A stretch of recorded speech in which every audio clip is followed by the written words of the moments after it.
What's going on, guys? Andrew Piluk Hockey here, back with another video, and today we're going to be looking at some more NHL trade rumors from Specters Hockey. It's May 30th when I'm recording this video, so some trades or trade rumors and stuff like that could be updated depending on when you're watching this video, but I like to continue to make these videos on trade rumors and stuff like that from Specters Hockey. So if you like these styles of videos, click like and subscribe if you're new to the channel, because I'd love to have more hockey conversations with you regarding all hockey and even some of these trade rumors and signings and stuff like that. But like I said, we're going to get into some, and of course I've been updating the Phil Kessel situation the past couple weeks on this channel, and of course there's some more reports coming out. I believe from The Athletic, Josh Yeo is reporting that, of course, we've heard before that Kessel and Sullivan, the head coach of the Pittsburgh Penguins, have not really been seeing eye to eye, and that the Pittsburgh Penguins, while they aren't actively shopping him, are listening to offers on Phil Kessel. Now, this isn't set in stone.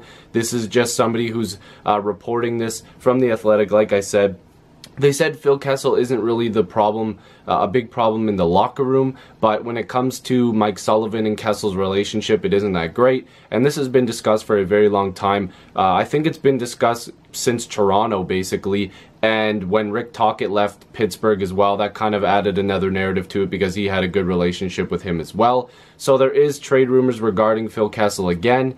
I really don't think that it would be wise for the Pittsburgh Penguins to trade Phil Kessel, and I keep saying this because he did just come off his career best 92 points this season. And another thing that I believe Specters Hockey said in this article is that you're not going to get back everything that you're giving up when it comes to Phil Kessel. Depending on who you trade for, you're probably not going to be getting that 92 point production back. It depends on what kind of deal it is, but from one guy like Phil Kessel, I don't know if it's very wise for the Pittsburgh Penguins to make this move. Another piece that I wanted to add on to this is that Yo thinks that the Ian Cole trade was due in part to him not seeing eye to eye with head coach Mike Sullivan either. So if the Pittsburgh Penguins are trading away guys that Sullivan doesn't like, I guess, I don't know, this is just what I'm hearing from Josh Yeo, what everybody's hearing from this article on Specters Hockey. He doesn't talk directly to me, I wish, but anyways, if that is part of the narrative, that Ian Cole also got a trade because of the coaching situation, then it's probably not a good thing to hold on to Phil Kessel if this is beyond repair, which Josh Yeo says in this article as well, as a part of the Specters Hockey article. So if it's beyond repair, then I guess maybe they move on, but I think that they maybe should try to repair it because Phil Kessel is a very talented player, and we will get back to it because the next rumor kind of ties them together a little bit, because it's Max Domi that's the next trade rumor. Now, we've heard that Chaika does not want to move Domi, and he's the GM of the Arizona Coyotes, John Chaika. He does not want to move Max Domi, and this came from Elliot Friedman in the 31 Thoughts podcast. He says that he doesn't believe that they want to make this move, but if they get the right offer, maybe they will make this move, because they don't want to just give him up after one bad season. They want to see what else he can do in Arizona, because they are a young team. They are a team that could build and get better in the near future. So if Max Domi can be a part of this team, then that's better for them. This ties into the Phil Kessel rumors because apparently the Pittsburgh Penguins do want to make some big moves, and he also doesn't feel like he would be surprised if they moved everybody, or that everybody was made available technically that wasn't named Sidney Crosby, Evgeny Malkin, and Matt Murray. So basically the entire team would be available. He's not just going to give them away, but they are tying these two together because the Penguins may have some interest in Max Domi if they're going to have a bit of a turnover when it comes to the roster. And Specters Hockey puts in here, now you're probably going to hear some rumors of Max Domi for Phil Kessel. Now, I'm not sure that deal would make sense. The money's different. I know Kessel has around, I think, 6.2 annual contract every year. Toronto's took up about 2.1 million of that contract till 2021, 22. I can't remember the exact year, but people are going to start linking those two together, saying, oh, Kessel could go to Arizona for Max Domi, and there'll be some pieces in there as well. I'm not sure if this move would make sense for either side. I don't think Phil Kessel would want to go there, but I have a piece that is not in this article that I figured could make sense. Rick Tocchet, when he left the Pittsburgh Penguins, became the head coach of the Arizona Coyotes, a guy that Phil Kessel likes and gets along with. So could Kessel be like, if this deal is going to happen, maybe I will go to Arizona because I do get along with Tocchet, and maybe it'll work out for me there. Maybe this young Arizona team needs another scorer that, you know, could help them out, help get some of their other young guys going. Don't think that this deal makes a ton of sense for Pittsburgh if it was a 1-for-1. I don't think that would work to begin with. And I also believe that from this article, it's saying that John Chayka would need to be a serious offer if he was going to let go of Domi, because he is young and he is a little bit cheaper. But I don't know. I just don't know if this deal would make sense. And again, this is all speculation. It's not, you know, set in stone as a, you know, legitimate trade offer. But you would have to consider this. Phil Kessel coming off 92 points, Domi coming off of a rough season. If Domi goes to Pittsburgh, yeah, he could, you know, have a better, you know, career, fresh start, whatever. But if he stays in Arizona, he could also do the same thing. He could really rebound. He could have a better year because he is a way better player than what he played like. And then for Phil Kessel, he's going to be good in Pittsburgh. He's going to play good in Arizona. But there's one difference to me, and it's a huge difference. When Phil Kessel was with Boston, he wasn't really a star. He was really young, whatever. He was still a minor star, whatever. He goes to Toronto, becomes the big star, the main scorer, focal point on him. It didn't work out for him like that. It wasn't working for Toronto. It didn't work out for him. He still put up points, but it wasn't working with him in the media and coaching, whatever. Goes to Pittsburgh. He gets to be the third guy, the third biggest guy on their team.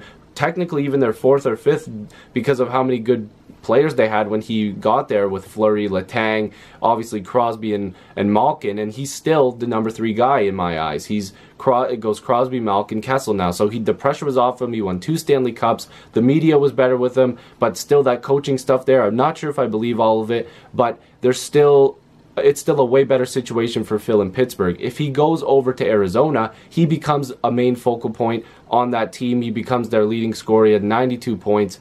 And I don't think that that's right for Phil Kessel. And I don't believe that Max Domi and Phil Kessel should be linked together. I just thought I'd bring it up because the article had stated that, you know, the rumors will start to be out there that those two will be linked together.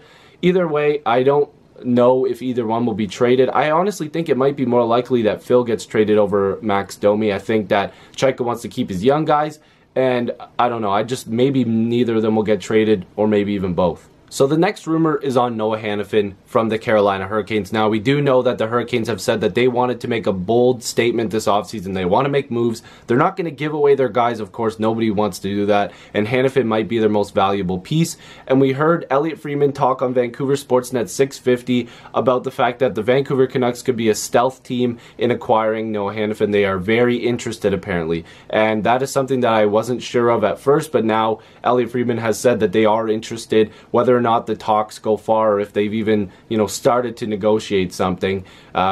It could all just be rumors, we're not sure, but for Vancouver, this would be a big move for them. We do know that they have the 7th overall selection this year in the NHL draft, and that would probably have to be a starting piece in any deal. And of course, the Hurricanes are going to be looking for a top prospect, and Spectors Hockey brings up the fact that they should not bring up the name Elias Pettersson in any sort of trade talks. It's not worth it, and that the Canucks really are going to have to find a way to make this deal happen without giving up one of their big name prospects, which is kind of impossible. So he doesn't believe that this trade could happen because of the fact that they might not have the assets that they are willing to give up, because Carolina will definitely want one of their big name guys. You're not giving up Besser, you're not giving up Pettersson. There's going to be Horvat discussions in there. Would you? I don't know. I feel like I'd be tempted to give up Horvat in that deal. If you give up a first, is Yalevi going to be part of this deal? There is pieces that they could give up. I've seen tweets saying like they literally don't have the pieces. They do. It's just whether or not they're willing to you know, make a leap already because of the fact that they aren't a playoff team. They've got a lot of good young players coming up, and they've got good young talent on their roster already. It's just whether or not they want to make a bold move by getting Hanifin, or keep the pick, keep some of their young guys and hope that they just grow together. Or you can get Hanifin used to all these young guys right now. Again, it's all just speculation. They don't know if they would get enough attention from the Canucks to give up more, because the Canucks could probably be like, you know, you guys are asking for too much. We don't need Hanifin right now, even though they should, because any team would benefit from Hanifin. But they don't really need him at this point. They're rebuilding. They're trying to take all these young pieces and keep them together, much like the Maple Leafs and other teams that have done it, like Tampa and stuff like that. But they're trying to keep that, you know, young core together. So maybe making a trade for Hanifin would disrupt all that and it might not be worth it. Plus, Hanifin is an RFA, so the Canucks would also have to get in contact with him, which is stated here, and make him a contract offer to lock him up long term. You don't want to make a deal like this and then have him come over as an RFA and have to deal with all that. They probably would want to lock him up long term and make sure that he does want to come there and play there long term as well. So we've heard from this guy before, but the Oilers, an Oilers insider, Bob Stauffer or Stauffer, hopefully I'm saying that correctly because I definitely have said his name before and I'm not sure if it was correct that time either, but he is reporting that the Oilers might not be trading their 10th overall selection this year in the NHL draft. Now, that has come up before. I'm not sure if it was from him or from another Oilers insider, but he's saying that now the Oilers might not be interested in trading that pick for somebody that can help them in the immediate future, which I actually thought might be a better option. But it's because of their salary cap issues. If the Oilers really want to make a move this year, they're going to have to move a lot of contracts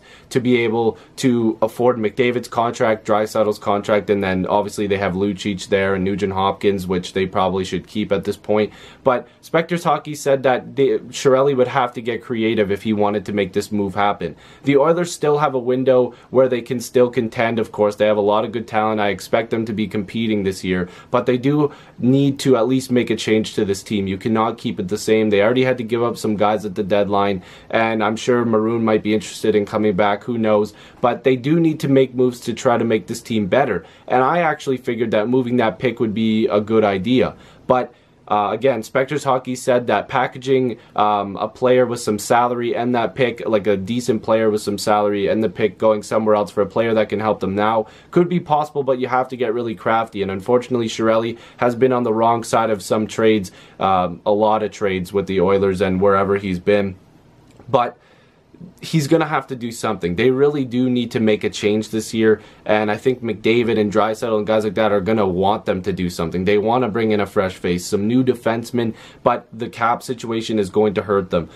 They're going to have to, like I said, get really creative. This one's not a huge rumor, but at the same time, it is a pretty high draft pick being involved in. Like the last rumor we were discussing, there is a draft pick involved, and it is crucial because you could bring in a good contract, a young player, and have them grow with your team and possibly be a guy that sticks around for a while and puts up points. So, you know, you're always a little cautious, especially in this draft, because I think it is fairly deep. I'd like to say there is a lot of good names in this draft, and I think some people would agree. So let me know what you guys think about all these rumors. Again, it's a lot. It's all speculation. It might not be true, but there is some truth in here. I'm just reporting from what I'm reading and stuff like that. So if you like this video, like it. If you're new, subscribe to the channel. I'd love to have more hockey conversations with you. Join the squad. Let's get to 3,000 subscribers very soon. And I'll see you guys in the next video or stream. Peace.